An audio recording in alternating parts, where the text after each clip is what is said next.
दिनों तक दायरे में रहने के बाद बाजार में गिरावट। निफ्टी 200 अंक टूटकर 25,300 के नीचे फिसला। वहीं निफ्टी बैंक 480 अंक फिसलकर 60,700 के करीब। रिलायंस, एचडीएफसी बैंक और फाइनेंशियल शेयरों से बाजार पर दबाव।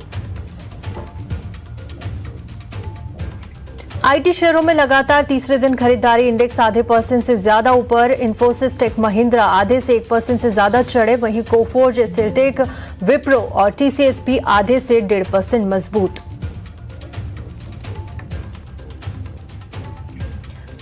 कमजोर बाजार में मार्केट प्लेटफॉर्म शेयर भी फिसले। बीएसई, एंजल वन और कैंप्स 1 से 4% कमजोर। मोतीलाल ओसवाल और सीडीएसएल पर भी दबाव।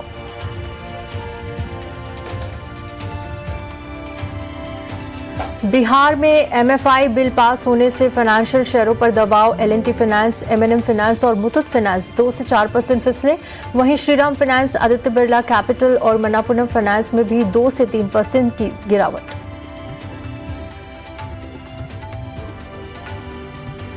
खपत वाले शेयरों में लगातार तीसरे दिन दबाव। डाबर, गोदरेज कंज्यूमर और नेस्ले 2% से ज्यादा फिसले। एचयूएल, मैरिको, इमामी और टाटा कंज्यूमर भी 2% तक कमजोर। ऑटो शेयरों में 2 दिनों से जारी तेजी पर लगा ब्रेक। मारुति, एमएनएम और आयशर 1 से 2% तक कमजोर। टीवीएस मोटर, बजाज ऑटो और हीरो मोटो पर भी दिख रहा है दबाव।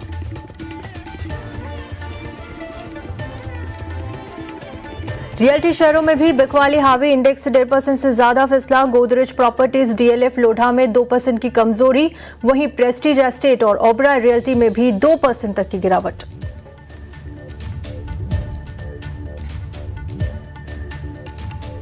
डिस्काउंट पर ब्लॉक डील से विशाल मेगामार्ट करीब 7% टूटा। 14% इक्विटी का हुआ सौदा। तेजस नेटवर्क्स की तूफानी रफ्तार जारी। शेयर 10% दौड़ा। 2 दिनों में करीब 23% की तेजी। एनएसई कॉर्पोरेशन के साथ करार के बाद शेयरों में जोश। टीवीएस मोटर, बजाज ऑटो और हीरो मोटो भी मजबूत।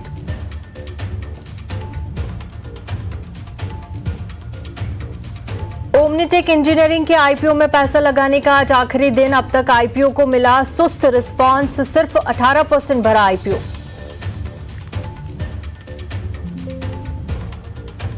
और आज आएंगे तीसरी तिमाही के जीडीपी के आंकड़े। जीडीपी मापने के लिए अब 2022 और 23 होगा नया बेस ईयर। सीपीआई और होलसेल प्राइस इंडेक्स में 500 से ज्यादा आइटम्स। फॉरेक्स रिजर्व के आंकड़ों पर भी आज रहेगी नजर।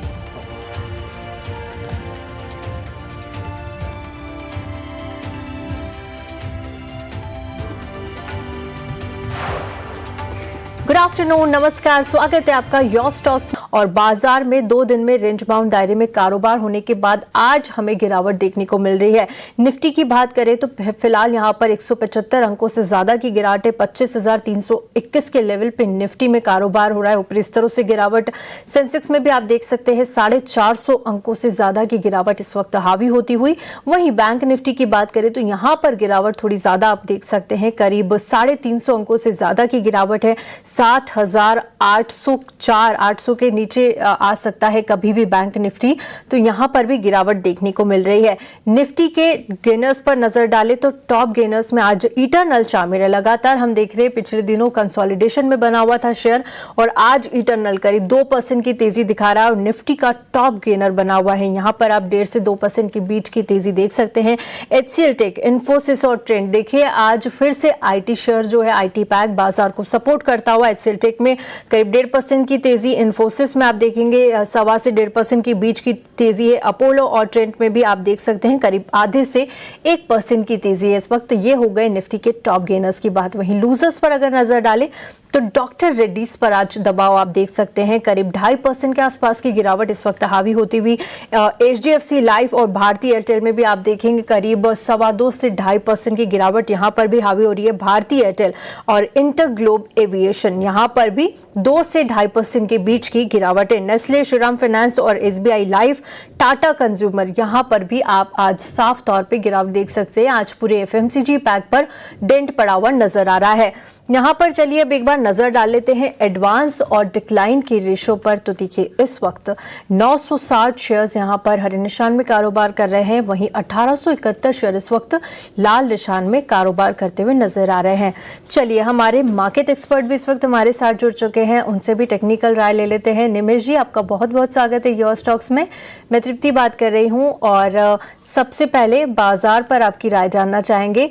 हफ्ते का आज आखिरी कारोबारी दिन और देखिए बाजार में मुनाफा वसूली हावी होती हुई। वेरी गुड आफ्टरनून तृप्ति। देखिए जिस तरह से मार्केट के अंदर अभी जो सेटअप है वो सेटअप थोड़ा वीक सेटअप है और मार्केट में हम लोग देख रहे हैं कि जो कुछ भी बाइंग आ रहा है कहीं ना कहीं उपले स्तरों से बिकवाली देखने को मिल रही है। हालांकि निफ्टी अगर देखें तो 200 दिन की एक्सपोनेंशियल मूविंग एवरेज के सपोर्ट के पास ट्रेड कर रही है, बट जिस तरह से सेटअप है मेरा मानना है कि कहीं ना कहीं थोड़ा कोशिश इंडेक्स के ऊपर रखना चाहिए। और स्टॉक स्पेसिफिक अभी जो पूरा मार्केट है वो स्टॉक स्पेसिफिक का मार्केट है, तो स्टॉक स्पेसिफिक अप्रोच रख के मार्केट के अंदर ट्रेड करना चाहिए। ऑल ओवर निफ्टी के अंदर अगर बात करें तो जो स्ट्रॉन्ग सपोर्ट एरिया बन रहा है वो 25,250 के आसपास, जहां पर 200 दिन की एक्सपोनेंशियल मूविंग एवरेज आ रही है वहां पर बन रहा है, और दूसरा सपोर्ट एरिया है वो 25,050 के आसपास है। तो कहीं ना कहीं मुझे लग रहा है कि ये सपोर्ट रेंज से निफ्टी में कहीं ना कहीं एक ट्रेंड रिवर्सल देखने को मिल सकता है। अभी मिला नहीं है, बट अभी फिलहाल जो सेटअप है वो सेटअप थोड़ा वीक है और इंडेक्स को तो भी थोड़ा अवॉइड करके चलना चाहिए। स्टॉक स्पेसिफिक अप्रोच रख के मार्केट के अंदर काम करना चाहिए। ठीक है, ये बाजार स्टॉक स्पेसिफिक रणनीति यहाँ पर बनाने का है, तो आप इंडेक्स को फिलहाल अवॉइड करें, लेकिन इंडेक्स स्पेसिफिक यहाँ पर आप सेक्टर और शेयर स्पेसिफिक रणनीति बनाकर चल सकते हैं। आगे बढ़ेंगे और चलिए अब सवाल जवाब का सिलसिला यहाँ पर शुरू कर लेते हैं। और इस वक्त हमारे जो पहली क्वेरी हमें मिल रही है वो मनदीप की क्वेरी है और इनका सवाल जो है वो है अनंतराज को लेकर। 100 क्वांटिटी में शेयर्स है, 636 ये अपना बाइंग प्राइस बता रहे हैं। इसके ये जानना चाहते हैं कि ये शेयर 700 रुपए तक कब जाएगा। और देखिए अनंतराज यहाँ पर आप 1% से ज्यादा की गिरावट है और 10,000 से ज्यादा का नुकसान इस वक्त झेल रहे हैं। यहाँ पर निमेश जी, अनंतराज जो रियल्टी पैक से देखें तो काफी मजबूत कंपनी है अनंतराज, और काफी अच्छे, जब भी यहाँ पर रियल्टी सेक्टर बजिंग होता है अनंतराज हम टॉप पर देखते हैं। और इनकी जो बाइंग है वो 636 से और 530 पर आ चुका है। क्या करना चाहिए? इनका पूछना है कि क्या 700 के लेवल्स तक जा पाएगा, और जाएगा तो टाइम फ्रेम क्या रहेगी? क्या सलाह देंगे आप मनदीप को? देखिए अनंतराज का जो सेटअप बना है थोड़ा वीक काइंड ऑफ सेटअप है। डेफिनेटली रियल एस्टेट के साथ साथ अनंतराज के अंदर एक डेटा सेंटर की भी एक थीम के ऊपर अनंतराज चलता है। मेरा मानना है कि अनंतराज के अंदर अभी भी जो सेटअप है थोड़ा वीक है। हालांकि स्टॉक के अंदर डबल बॉटम का एक स्ट्रक्चर बना है, जब तक ये स्टॉक ऊपर में 580-600 के ऊपर नहीं निकलता है तब तक ये स्टॉक के अंदर वीकनेस कंटिन्यू रहेगी, ऐसे चांसेस ज्यादा है। मेरा मानना है कि अभी आपको ज्यादा टाइम देना पड़ेगा। 700 रुपये कब जाएगा वो कहना भी डिफिकल्ट है।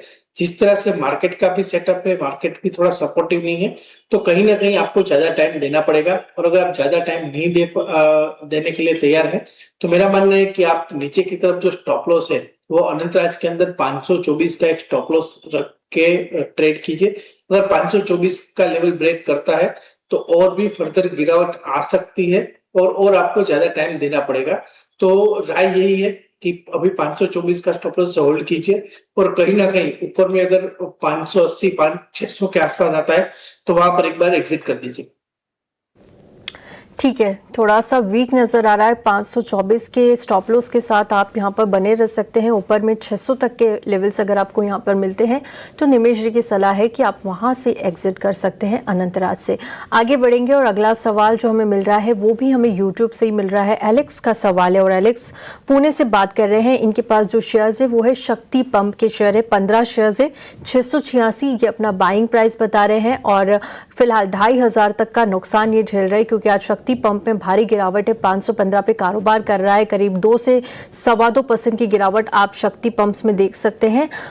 निमेश जी, शक्ति पंप्स के चार्ट आपको किस तरह के लग रहे हैं? पिछले एक महीने के निचले स्तर पे जाता हुआ 16% से ज्यादा की गिरावट यहाँ पर आई है, और एक साल के लगभग निचले स्तर पर भी आप कह सकते हैं 38% से ज्यादा टूटा है शक्ति पंप्स। क्या करना चाहिए इन लेवल्स पे? एग्जिट ले ले या फिर अब यहां से आगे रिकवरी दिख रही है आते हुए? देखिए चार्ट सेटअप काफी वीक है और स्टॉक के अंदर कंटिन्यूअसली बिकवाली जो है वो देखने को मिल रही है। हालांकि अगर आप बात करें तो स्टॉक अभी फिलहाल 200 वीक की एक्सपोनेंशियल मूविंग एवरेज के सपोर्ट के पास जो है वो ट्रेड कर रहा है। आज के दिन के अंदर डेफिनेटली वो सपोर्ट भी ब्रेक किया है 530 का।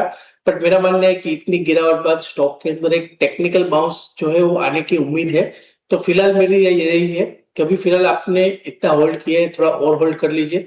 नीचे की तरफ जो स्टॉप लॉस है 500 रुपए के नीचे का एक बार लगा दीजिए और यहाँ से टेक्निकल बाउंस की उम्मीद है और जो बाउंस आएगा वो करीब करीब 600 रुपए के आसपास का आ सकता है।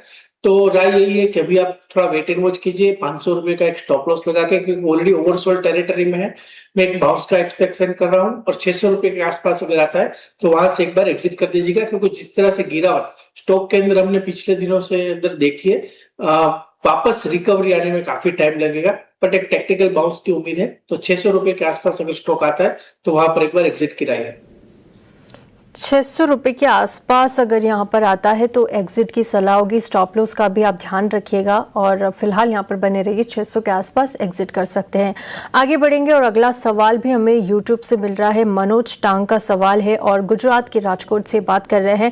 इनके पास जो शेयर्स है वो है ओला इलेक्ट्रिक के, 705 की क्वांटिटी में शेयर्स है और 71-71.5 के भाव पे इन्होंने खरीद के रखे हैं। काफी बड़ा नुकसान, 32,000 से ज्यादा का नुकसान, क्योंकि ओला इलेक्ट्रिक तो काफी नीचे आ चुका है। इनके बाइंग प्राइस से आधे से भी कम हो चुका है, करीब 25 के लेवल पे आज कारोबार कर रहा है और अपने 52 वीक के आसपास ये चला गया है। ओला इलेक्ट्रिक लगातार एक डाउन ट्रेंड में नजर आ रहा है और काफी सारे निवेशक, हम हर रोज देखते हैं कि हमारे इस शो पर काफी सारे निवेशकों के ओला इलेक्ट्रिक को लेकर सवाल होते हैं। हर बार खबरें आती है और नेगेटिव खबर आती है, उसके बाद ओला पर प्रेशर नजर आ जाता है। लेकिन क्या लगता है आपको, ओला में इन लेवल्स पर बने रहना चाहिए? और जिस तरह की अनसर्टेनिटीज लगातार यहाँ पर देखने को मिल रही है, क्या सलाह देंगे आप इन्वेस्टरों को जिन किसी के भी पोर्टफोलियो में अगर ओला इलेक्ट्रिक है तो? देखिए, ओला इलेक्ट्रिकल्स के अंदर जैसे आपने बताया कि एवरी डे कहीं ना कोई नेगेटिव खबर आती है, स्ट्रक्चरल डाउन ट्रेंड में है और मैनेजमेंट भी काफी फोकस कर रहा है ये डाउन ट्रेंड से बाहर निकलने का और कंपनी जो सिचुएशन में है वहां से बाहर निकलने का। अभी फिलहाल तो कोई उम्मीद नहीं नजर आती है कि यहाँ से कोई बड़ा ट्रेंड रिवर्सल आ जाएगा, सिवाय कि कोई अगर बड़ा ट्रेंड रिवर्सल या टर्न अराउंड आता है कंपनी के अंदर, तो मुझे लग रहा है कि कहीं ना कहीं जो है वो सेटअप चेंज होगा। बट फिलहाल तो सेटअप काफी वीक है। एवरी राइस के ऊपर स्टॉक के अंदर बिकवाली आती है। मेरी राय यही है कि आपने 71 के प्राइस से बाइंग किया हुआ है, ऑलरेडी 25 आ गया है। कम से कम यहाँ से 2-3 साल अगर देने के लिए रेडी है तो भी होल्ड कीजिए, अदरवाइज ये स्टॉक से अंदर एक बार एग्जिट कर दीजिए, क्योंकि कब ट्रेंड रिवर्सल होगा, कैसे होगा, क्या होगा, वो भी कहना काफी डिफिकल्ट है। कंपनी के अंदर काफी चैलेंजेस फेस कर रही है। तो राय यही है कि फिलहाल 3 साल का अगर आपका नजरिया है तो होल्ड कीजिए, अदरवाइज एक बार एग्जिट कर दीजिए।